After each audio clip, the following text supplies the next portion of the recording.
A laboratory in lockdown. It's impossible to get equipment, so how do you test your new nasal spray?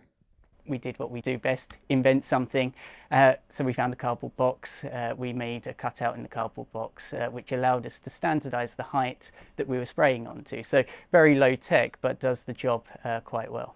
Stuck in lockdown, the team turned to social media to find other people to help test the spray. Could it block viruses?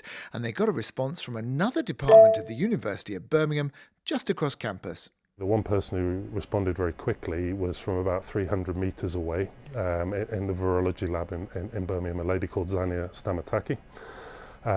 She did the experiments, and then one Friday evening I was settling in for the evening watching the TV, and I got a text message from her saying, Liam, you might want to spray this particular formulation up your nose because it really seems to block viral infection.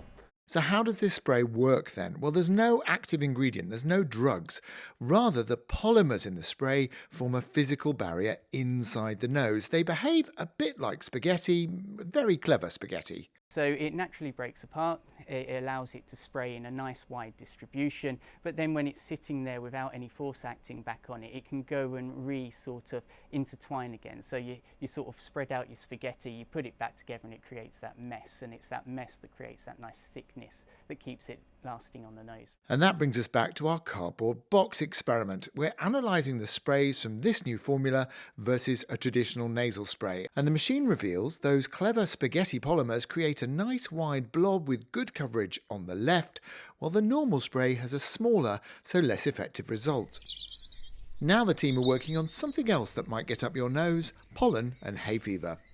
What we found is that actually the spray that we use forms a long-lasting layer and should inhibit that pollen from making contact with the mucosal surface, and therefore reduce some of those unpleasant symptoms that you get with hay fever.